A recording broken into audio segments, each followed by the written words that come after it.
So, as you all know, ANCA is a Redlands 501c3 nonprofit. We were founded by Linda Hamilton in 2022, and our mission is to work collaboratively to build climate resilient communities neighborhood by neighborhood. And if you've been here before, you've seen this chart of our building blocks. Our work is informed by building blocks of climate resilient community. There are 10 building blocks. As you can see in the green boxes, and 3 goals that underline the vision,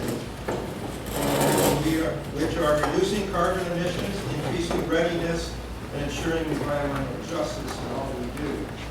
In our previous monthlies, we have covered a number of these topics in these vision elements. Tonight, we're going to drill down and discuss the building blocks of localized access healthcare. Our program tonight is sponsored by ANCA, the City of Redlands, and the University of Redlands Sustainability Council. As I mentioned, after the presentations, we'll have questions and answers, and then we'll have time for a little table talk. We'll give you a topic for your table, and we'll give you 10 minutes or so to talk about that, and then report out on one topic that relates to what we're talking about tonight. We also have an action challenge for you to consider, and we'll follow up by having announcements of other ANCA events for the rest of the year, and we'll all close with providing you providing us feedback, and we do have a raffle prize tonight. So without further ado, I want to introduce our speakers. We're very fortunate to have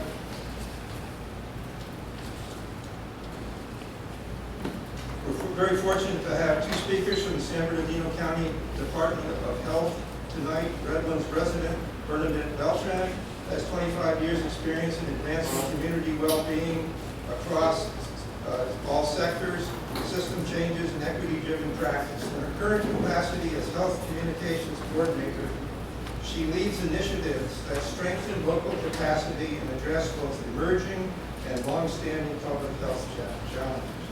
With her tonight is Kimberly Smith. She's a health education specialist who has helped lead in cross-sector partnership with cities, community-based organizations, and regional agencies to advance policy systems and environmental change. She focuses on integrating climate-informed strategies into public health practices, building community capacity, and supporting equitable approaches that strengthen our community. Will you please welcome me?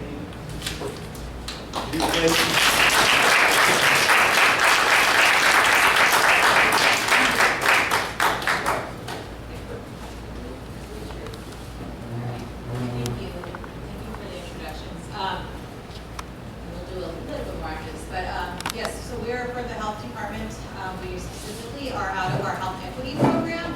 Under that health equity program, we actually work in our health communities initiative. So we'll talk a little bit about that before we actually get into our presentation.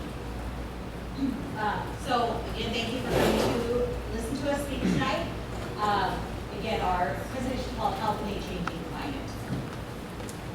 So to start off, like I said, I want to talk a little bit about what Healthy Communities is.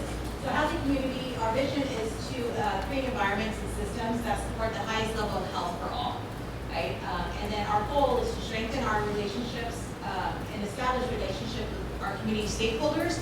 So that's our, everything from our municipalities to our nonprofits to our CBOs, FBOs. So that's what we're really out here trying to do. And we're trying to do that to foster healthy, safe, and equitable communities, ultimately hoping to improve the residents' health status throughout our county. And so we do actually cover all of our county, everything from the Arizona border all the way to LA. So we go all the way to Needles. We do some work in Needles, Yucca Valley, Montclair, the other area, and then also in Yucaipa, all the way up in the mountains, and also in the high deserts. So, and the low deserts. We do go out to 29 Palms as well. So we cover all of our entire county. And we have 2 priorities that we're working on currently, which is climate and health, and then also looking at how do we prevent chronic disease in our communities across the county. So we have some learning objectives.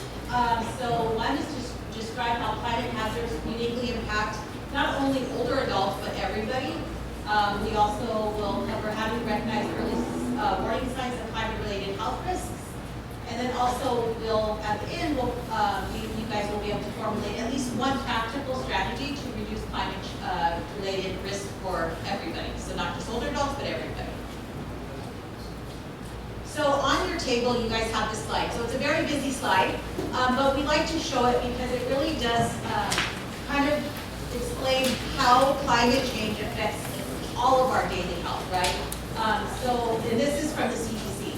So basically what it's talking about is how climate impacts basically for rising temperatures, increasing greenhouse gas levels, rising sea levels, and extreme weather really do affect us in many ways. One, it does have an impact on our mental health. We know that it can cause stress, anxiety, depression, sense of loss. It also has some post-traumatic stress disorder that it relates to. It also puts a strain on our social relationships. So that's how it affects our physical health. And then we have some environmental impacts that climate change affects, right? So tonight we're going to cover only 4 of these. We're going to cover air pollution and allergens, extreme heat. We have drought and water quality, not water quality, what was the other one? Severe weather. Severe weather and floods.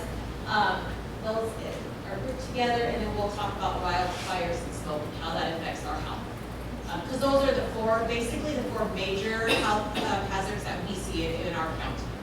If you guys were out early this morning, you saw the effects of that wildfire smoke coming from the group of fire, and I think there's another fire happening too. So. But again, like I said, we did provide a handout, and one side's English, one side's Spanish. When we talk about climate vulnerability, we actually look at how it impacts not only how it actually impacts everybody, right? So, but there is some groups that are more susceptible to climate change. We know our low income and our BIPOC, which is our Black, Indigenous, and people of color communities. These communities are more likely to be in areas with fewer green spaces, inadequate housing, and they also have limited access to resources, which is why it affects them a little bit different and a little bit more severe than other populations. Other vulnerable populations that we see are aging adults, definitely those that are 65 and older, individuals who are disabled, people especially with chronic illnesses, our marginalized communities, people experiencing inadequate housing, and then also those that are homeless or houseless, women, pregnant individuals, low income, and children under 18. So again, this is not new because we know this, but these same populations are affected by many things, but yes, climate change does really do affect. And with that, I'm actually going to hand it over to Kimberly to talk a little bit through what are these hazards and how do they affect health. Thank you so much, Brenda. And then I'm going to really speak into this mic. Can y'all hear me? All right. All right. I'll hunch over for y'all. Just know. So again, thank you so much, Bernadette. So like she mentioned, you have the slides on the table, but we're going to focus on 4 and a half, 5 if we're combining the extreme weather fluctuations. But first, we're going to start with extreme heat. And we know that this is something that we are currently feeling, that we felt over the last couple of months. And if you notice, what month are we in right now? May. We're in May. When was the last heat wave that just happened? February, March. Officially it was March, but we know that this is something that we're seeing happening a lot more frequently, a lot earlier on in the year. And we're going to keep the information very basic, so I'm going to provide a couple of definitions of what these hazards are. I'll provide a couple of stats as we apply in San Bernardino County and how some of these hazards impact our most vulnerable communities that Bernadette mentioned. Because like she said, we are all impacted by these health hazards, but some people are impacted, especially their health is impacted more than others in certain ways. So here we have extreme heat. So here in San Bernardino County, we are already seeing more hot days. In 2022, we had 16 extreme heat days. Now, what is an extreme heat day? This is going to be a period of high heat and humidity with temperatures much hotter than average for the last 2 to 3 days. Sometimes you may see that that may be, according to some data, 95 degrees, some data sources use 105 degrees. We just like to say that it is higher than the average because everyone's different, right? And everyone isn't acclimatized to climate. So for example, somewhere like Yucca Valley, where it's 100 degrees all the time, they may have an extreme heat event if it's 105, 110, whereas somewhere like Big Bear, even something as like 95 degrees might be an extreme heat event for them, even though it's normal for other places. So we like to say that it is hotter than average. Our county has only about a 4% tree canopy, meaning that we have very little shade. Remember, our county is very large, so even though some areas might be covered in trees, others we see are not. That's where we get into that kind of equity talk. And 16% of households don't have working AC. And we know that heat is going to affect different populations differently. So for our older adults, sometimes we like to say that there are more seasoned population. Bodies may not cool down as well, and any medications that they take may increase the risk of heat-related illness, and we're going to go over that in just a second.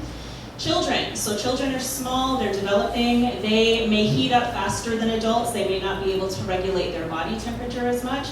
And children, they're always running around, they may not know when it's time to stop, to hydrate, to drink water, and when they are overheating. For anyone who may be pregnant, heat can add strain on the body and increases risks like dehydration, dizziness.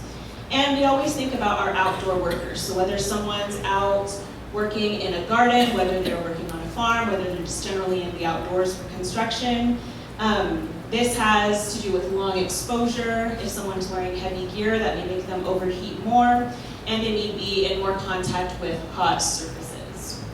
We also have people with chronic illnesses, so heat can worsen diseases like heart disease, it can worsen asthma, it can worsen diabetes and diabetes-related symptoms.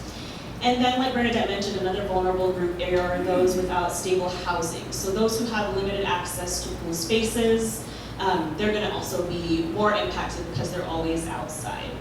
And so even if you're inside your home, we know that without proper cooling, without proper resources, heat can still affect you, and it doesn't affect everyone just outside.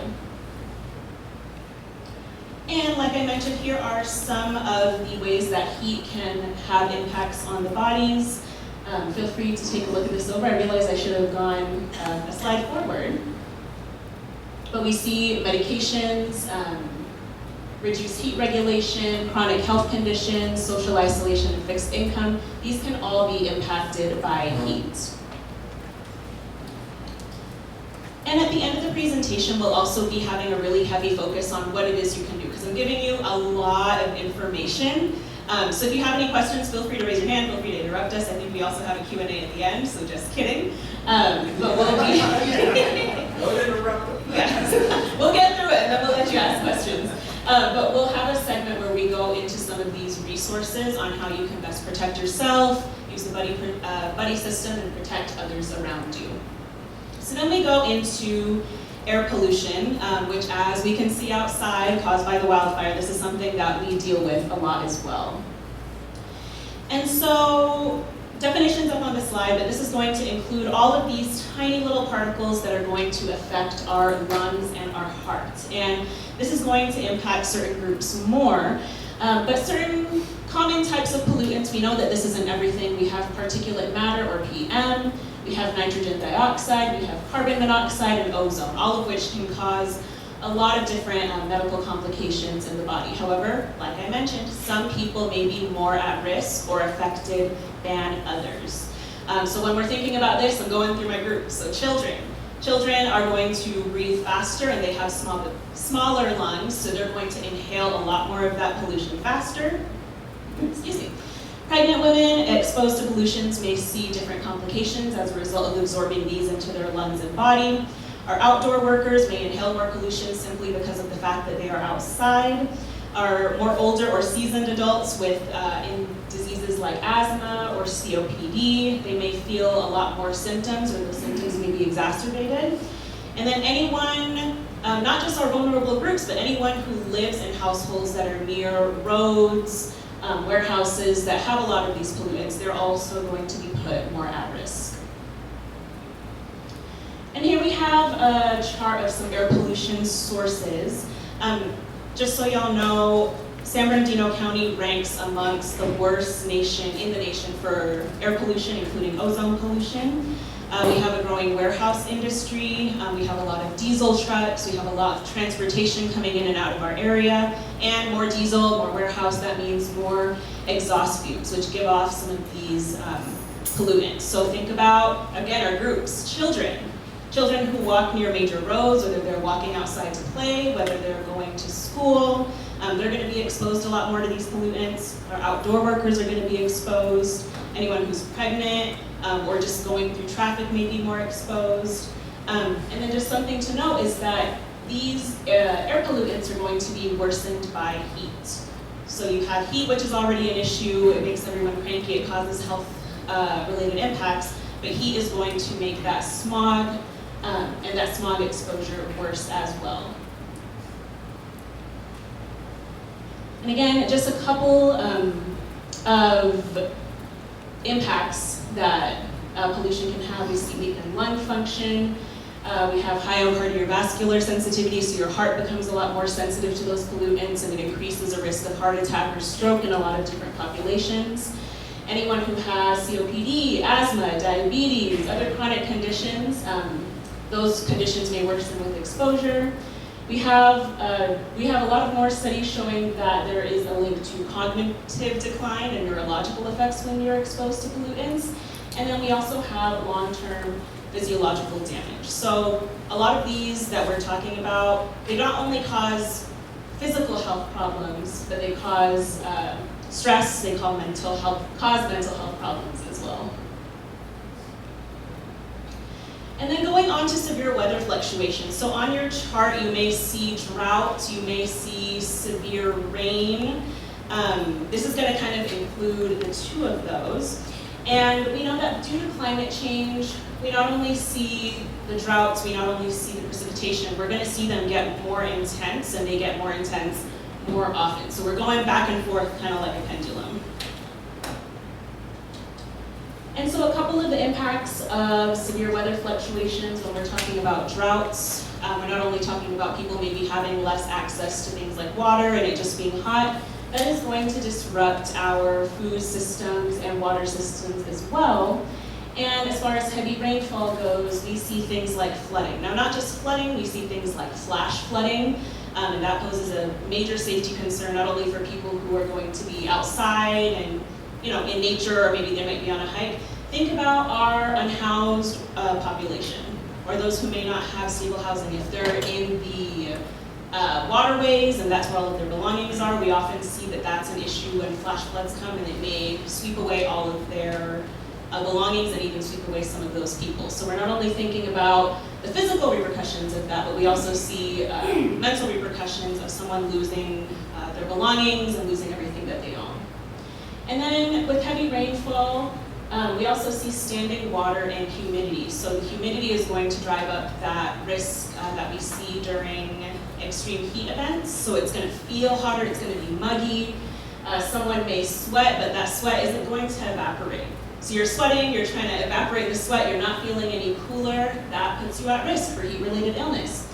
And what is standing water? You're going to see an increase in our vector issues. So think our mosquitoes. Mosquitoes like to be in still bodies of water. And what comes with mosquitoes? We see other diseases, right? So that also causes an uptick in our disease spread as well. And again, we see injury and trauma risk, water and sanitation exposures, mental health stress, reduced mobility and support, especially when we're thinking about flash floods. Someone may be trapped in an emergency, and they may face challenges evacuating and recovering their belongings or themselves. Again, we see chronic disease exacerbation. And one thing that I didn't mention earlier is disrupted healthcare access. If there's a flash flood or there's a drought, something happens, you're stuck in your home. If you have a chronic health condition, where are you going to get your treatment if you can't leave your home? So that's also, again, it compounds depending on what your situation is. And then lastly, we have wildfires. look outside, we see it's not even quite wildfire season yet, and we already have a couple fires going on. Does it smell good outside? No, it's awful, and we want to make sure that we're taking care of those and looking out for those who may be more at risk. So wildfires in the region, we see wildfires a lot. According to the FEMA risk index, which we'll cover in a little bit, our county's wildfire risk is seen as very high when you're factoring in the expected loss, social vulnerability for those who live in the area, as well as community resilience. So the likelihood that someone can bounce back from something like a fire or losing their belongings or experiencing trauma. And kind of pulling back to our pollution, not only does wildfire cause the loss of buildings, homes, structures, that's a big problem, but we also see that when fires burn through homes, different buildings, it releases other particulate matters. And these particulate matters, you can see, do I have a pointer? I have a pointer. It can be as thin as a piece of human hair.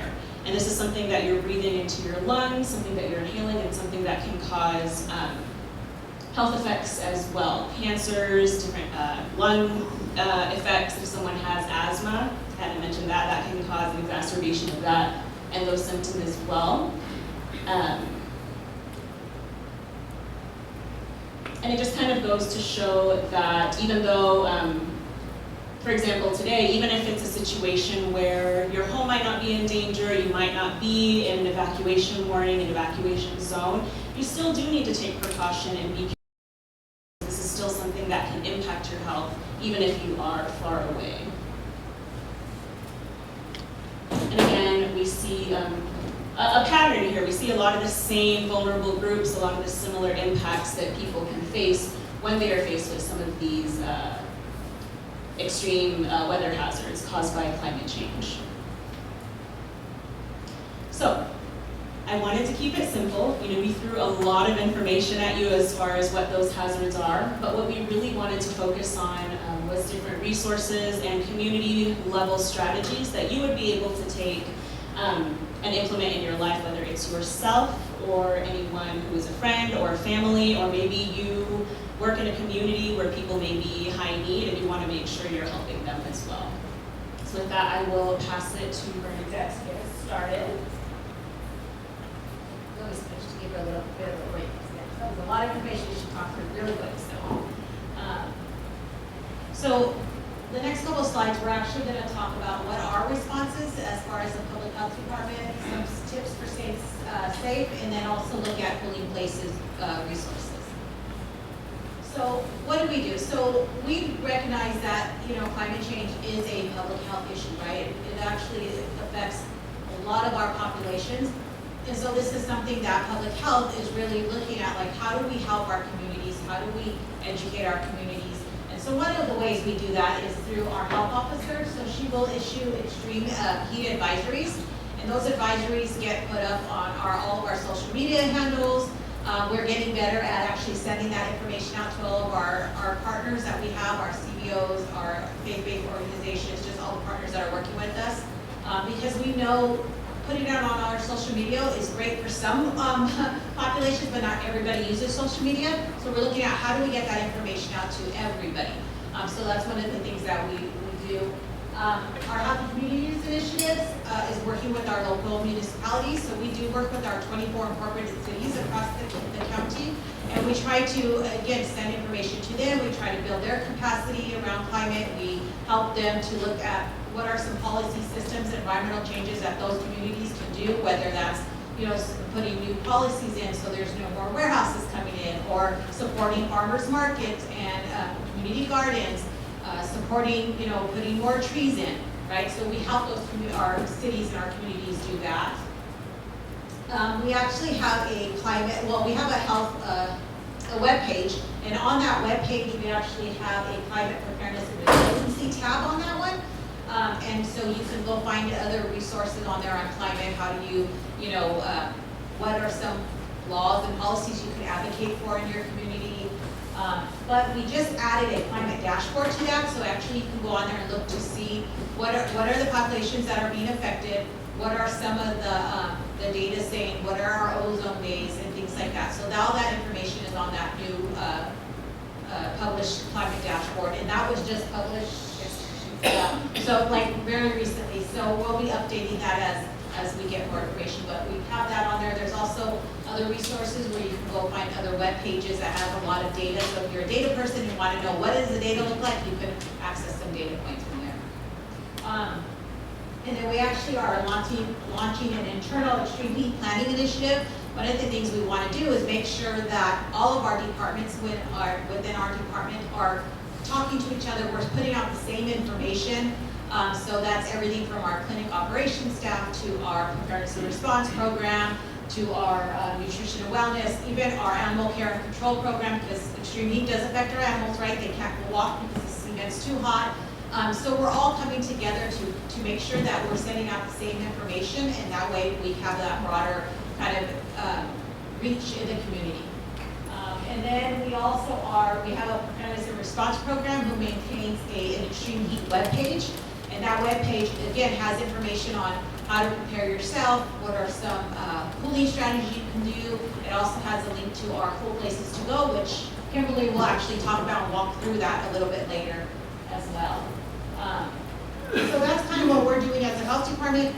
Again, we do see extreme heat and all of the hazards, climate hazards as a public health issue. Another thing you can do is actually use the heat.gov, and this basically is a heat risk tool. So it tells you, it projects in the next 24 hours, what is the weather going to look like, how hot is it going to be, and that really is useful if you are outside, if you're working outside, or if you're in a school and you're a teacher and you want to make sure that it's safe for the kids to go outside. And so it's a really good tool that you can use just to kind of get that forecast. What does it look like? And then it actually breaks it down to categories. It'll tell you, what is the different risk areas. So we pulled this back in September, but again, you can see it does for the week. So that's a really good resource. Again, it's free. You can just go to heat.gov. And then the other website that we suggest that people kind of educate themselves on is our airnow.gov. So this tells you what the air quality alerts are. Right, so we know that poor air quality can worsen symptoms, especially for those with pre-existing conditions, the health conditions that we covered earlier. If outdoor air is unhealthy, we ask, or we kind of talk through people about limiting their outdoor activity, and then when they're indoors, use portable air purifiers if they're available. But again, the air quality website tells you again what is the air quality going to be, and it breaks it down to good all the way down to hazardous, just so that you're aware. So if you're going outside, you can prepare for that.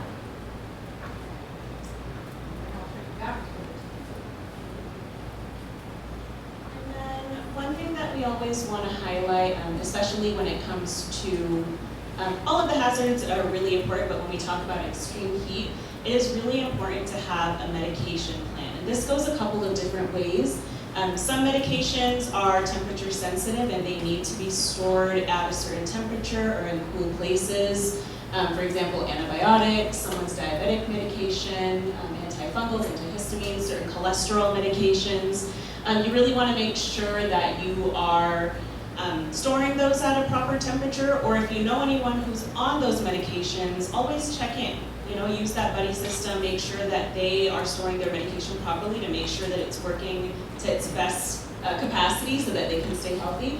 But there are also some medications that when someone takes, it's going to make them more susceptible to heat-related illness. So there's some medications that someone might take, it might cause them to overheat more, they might become more dehydrated, it might make them sweat more. And so it's always important to learn which medications, whether it's yours, whether it's a friend's, family, needs to be stored. If someone needs to be mindful of that and there are extra precautions that they need to take. For example, you can provide them with alternatives or make sure that they're prepared in the event of a power outage or a extreme heat event. And And then I won't read through all of this. We do have a couple of tips at our table as well, but we always want to make sure that we're promoting safety during our hot days. So if you're outside for long periods, making sure that you're taking precautionary measures, staying in the shade, taking breaks. But remember that heat safety also applies to indoors. So using air conditioning when available. We know that everybody does not have air conditioning, and we have a couple of resources for that as well. But there are also, and even if you do have air conditioning, we know that the electric bill can go crazy, right? So you might need to use other cooling methods. And there are other strategies that someone can use to make sure that they're staying safe and cool. Again, make sure that we're staying hydrated or checking in on our friends and family to make sure that they're hydrated as well. And then always know the signs of heat-related symptoms. A lot of these symptoms, depending on what they are, they can be something like heat stroke, it can be a severe medical emergency, and you don't want to overlook something like that. So just always keep in mind of what these symptoms are, and we do have some resources and printouts for y'all as well about those.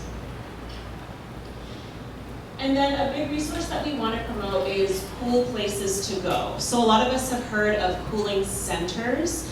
Cooling centers are really going to be those places that are a designated place where people can go when it reaches above a certain temperature. So for example, it might be 105 degrees. The community center, even though they're not always open, they might open up extended hours to people to stay safe in the heat. They might hand out water, they might have additional resources.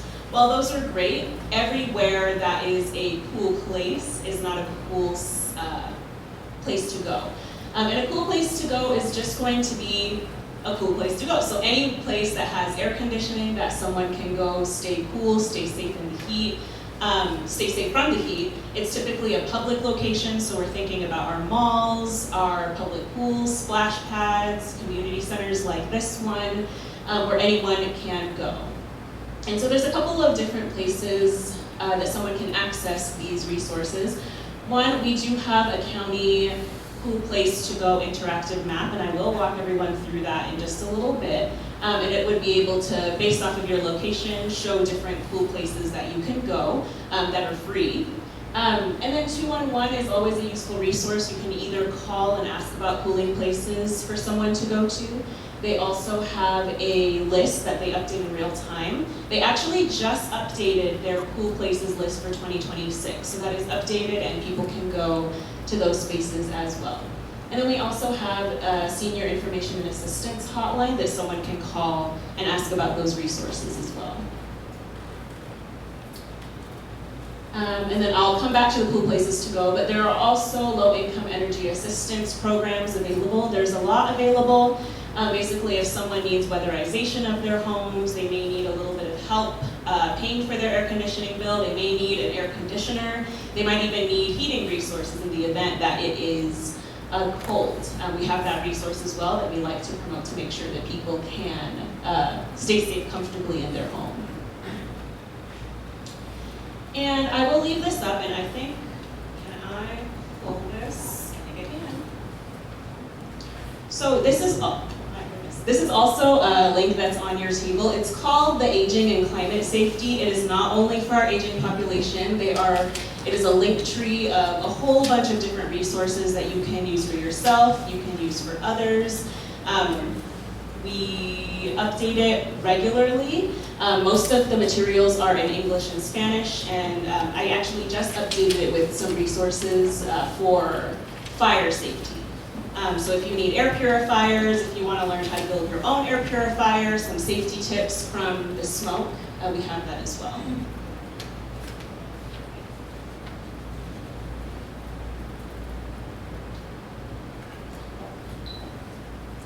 actually going to close this one really quickly. Okay, so this is the cool places to go interactive map, and this map is updated regularly. We get a lot of input from community members if they have a space that they would like to be a cool place to go. But this is the header page. Whenever you go to the page, you'll get a little bit of information just about the pet policies, kind of a tutorial on how to use it. you can have the option for it to use your location.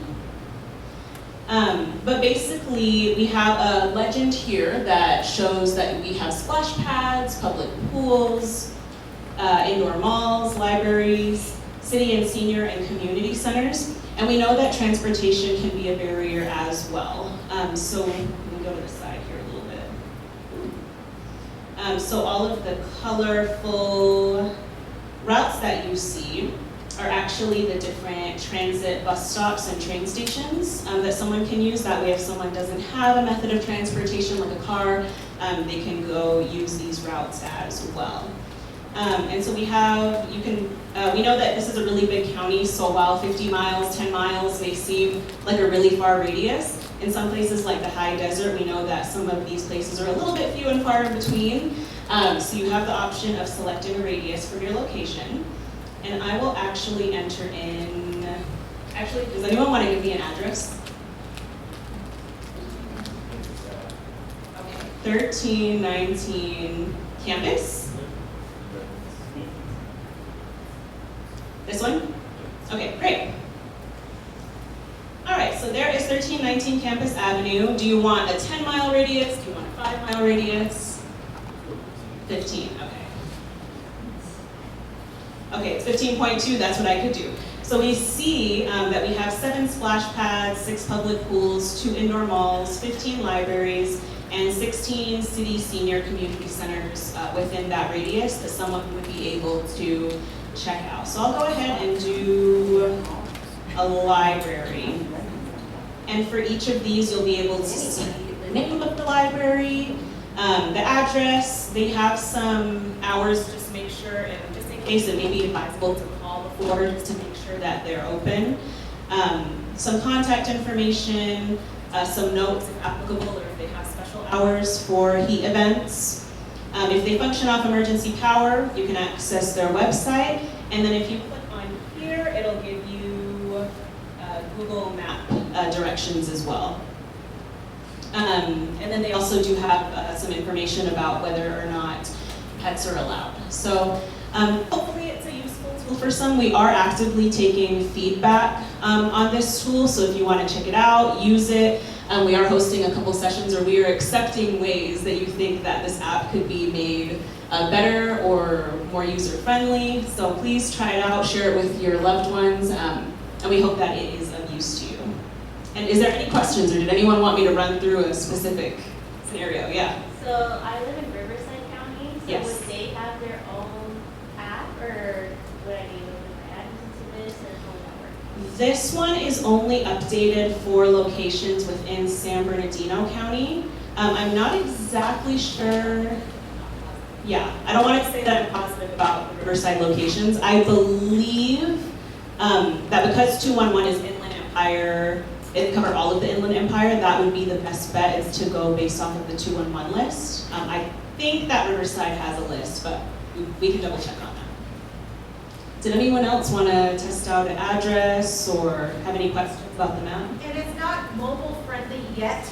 We're working on making this a mobile friendly device because not everybody again has internet or well, actually a laptop or computer. But it does pull well up on like an iPad and stuff, but phone, not so much, but we are looking at making that actually more mobile friendly. Definitely want to make it more friendly, but the best way that we make those improvements is if we get input from our community members. So please, we'll give you that information as well. And again, we have the climate safety link tree that is on your table. And again, this is our contact information if you wanted to collaborate or if you needed any specific resources, if you want to know a little bit more about what we're doing with our municipalities, our cities, you want us to come table or provide education at any of your events or groups, we are open to that as well. Yes, and then as you can see, I have a table literally laden with so many materials. So all of the resources that you have in the link tree, I want to make sure that you guys have physical resources as well. So our vulnerable groups, our pregnant individuals, our teenagers, children with asthma, asthma, anyone with chronic illness, some of those steps to protect ourselves from the heat. We have some handouts for that. I have information about how to differentiate between the different heat-related illnesses, how to protect yourself in those. One of our favorite handouts is our cooling strategies for a warming climate. So this has low, medium, and higher cost strategies to keep your home or your space cool in the event that air conditioning may not be an option. We also have a couple of resources from the Public Health Department, whether someone needs free transportation, food, housing, digital connectivity resources. And we also have some foldable fans as well and other goodies that you can check out at the table. And then if you guys haven't seen the map that's on the next to the table, that just shows the hot spots in the county, in the city. And as you can see, a lot of the north side, Bretlands, falls under that heat, extreme heat, the hot zone. And so the reason why we bring that up is just because if you know people in those communities, extreme heat is going to affect them coming here soon, very soon. And so these resources available, like places to go, is a great resources to be able to share with those. So I don't know if Linda or if you want to explain more about the map, but. Well, thank you, and we'll take some questions now.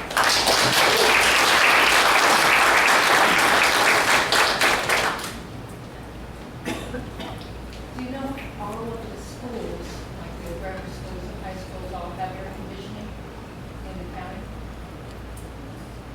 No, I do. We don't know that information. We assume they do, but I'm not positive. Yeah, I don't. When, how good they work and all that. We don't know, but that's a good question for us to go back and ask our school district partners. So yeah, our superintendent. Yeah. And that's also a really good opportunity. There are toolkits available and safety measures available if schools do not have that, and some programs that we can refer out to help them, one, stay cool, and just to be more energy efficient as a whole. First I want to say, thank you so much for all of that information. You know, it's really amazing, and I feel like, wow, if everybody knew all of this, you know, we would be in much better shape. I feel like this is like that's what we need to do, is get everybody really educated about these issues, and it would be less threatening to our future if we do all this stuff and actually follow it. You know. Thank you for doing that. I have a question. Are there cooling centers that also provide overnight accommodations? Because actually the evening nighttime is warming up faster than the daytime, and it's not good, you know, to not be able to cool down at night. So is that available anywhere? So not in our county. We have some cities that are looking at building resiliency centers. Those resiliency centers go beyond even just a cooling place or a cool place to go.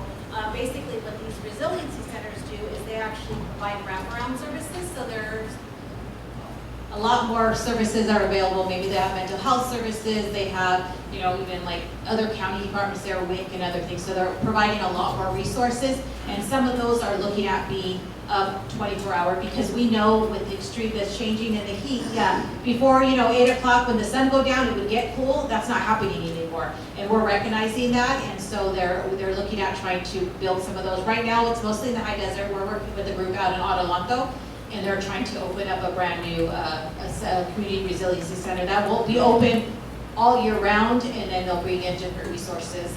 Some of the other things that we're working with cities on is trying to even get them to do hydration stations, right? So they actually will have cold water, you know, nice cold water available. So if there's a community member maybe waiting for the bus and it's their nearby, they can go get a bottled water. So we're also looking at trying to get communities to be some of those hydration stations as well.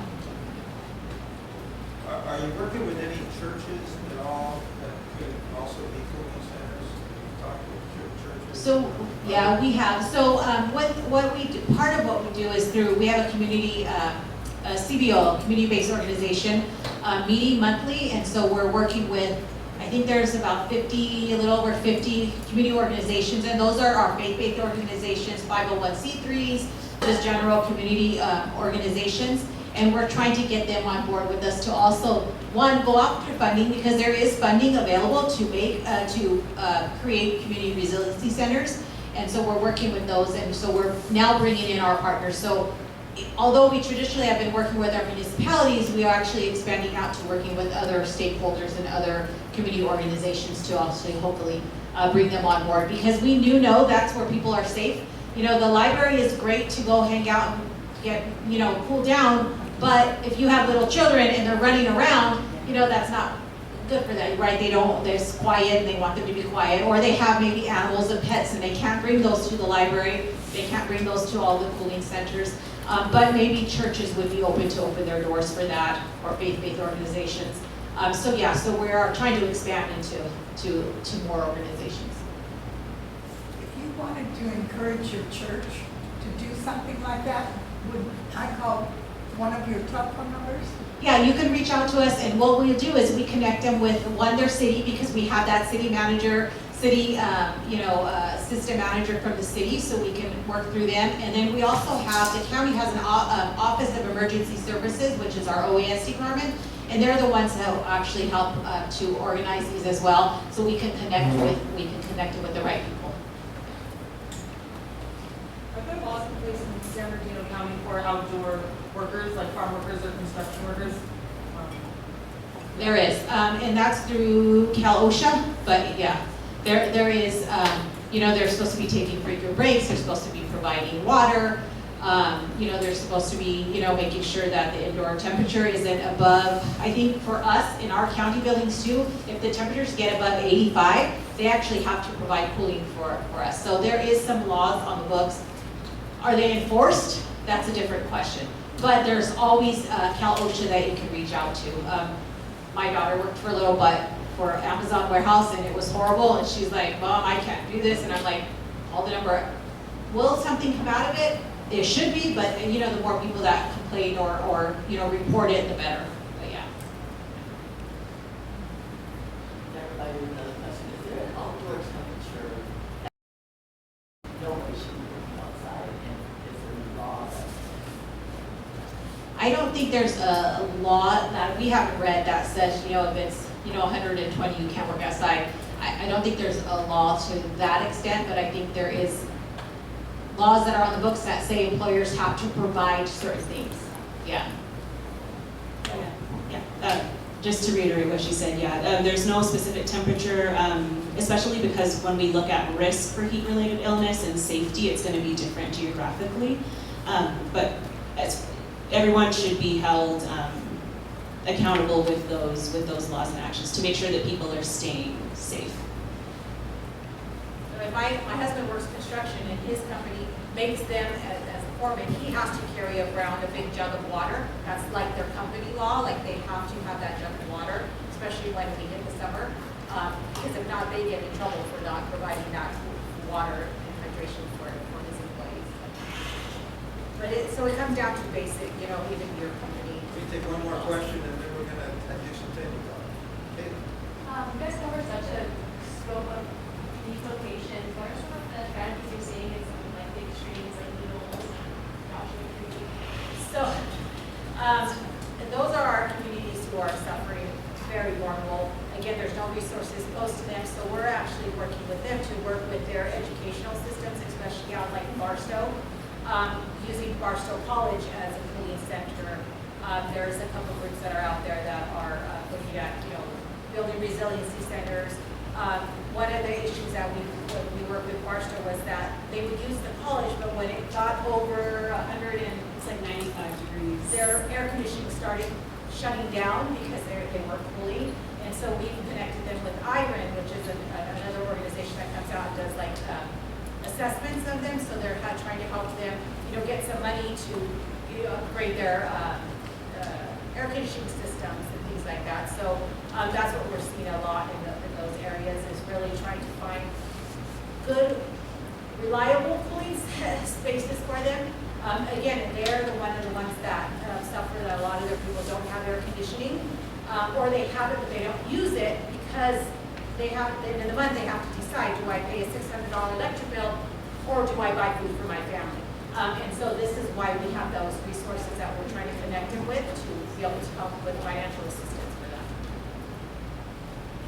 Okay, well, let's give our speakers.